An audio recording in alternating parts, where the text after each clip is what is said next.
Le vibreur de Meld.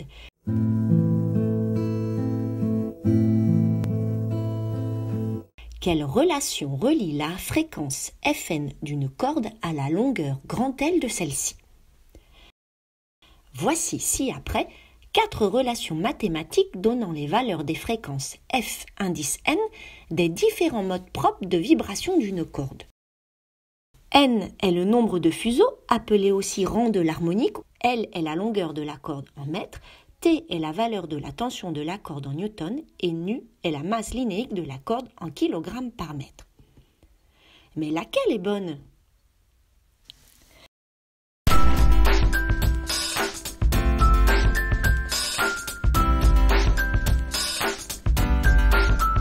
Voyons le dispositif expérimental. Pour mettre en oscillation une corde, on utilise un dispositif nommé vibreur de Meld, en l'honneur du physicien allemand Franz Meld.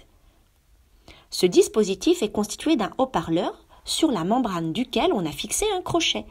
On applique une tension électrique alternative sinusoïdale dont la fréquence petit f peut être ajustée à une valeur connue, grâce à un générateur de basse fréquence appelé GBF. La membrane du haut-parleur vibre alors à la fréquence imposée par le GBF et le crochet vibre également à cette fréquence.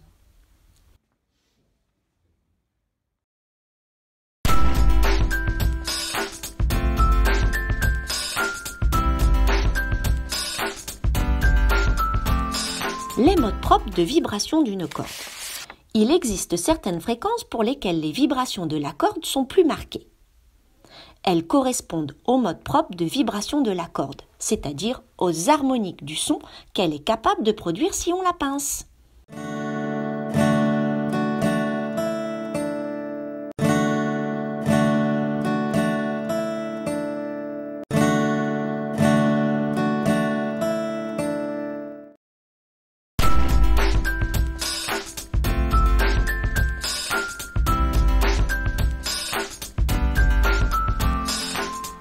Mais revenons à notre problème initial. Quel est le protocole permettant de trouver la bonne formule? Accrochez à l'extrémité de la corde une masse de valeur m égale 40 grammes afin de tendre la corde. Chaque crochet pèse 20 grammes. Donnez à la corde une longueur grand L égale 80 cm.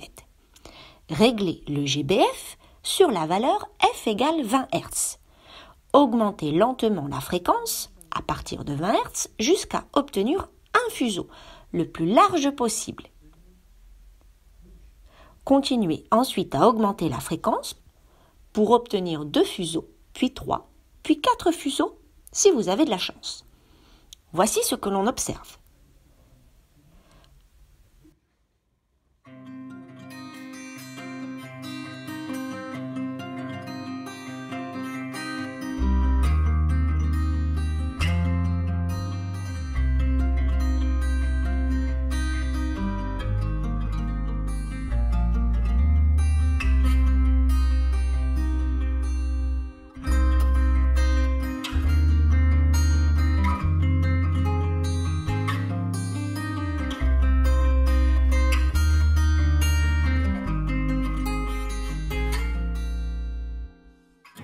Pour déterminer la bonne formule, on peut faire varier la longueur de la corde, mais aussi faire varier la tension de la corde. On peut alors adopter le raisonnement suivant. Si la longueur L de la corde est au numérateur dans la formule, alors quand on augmente L, on doit observer que la fréquence F indice N augmente.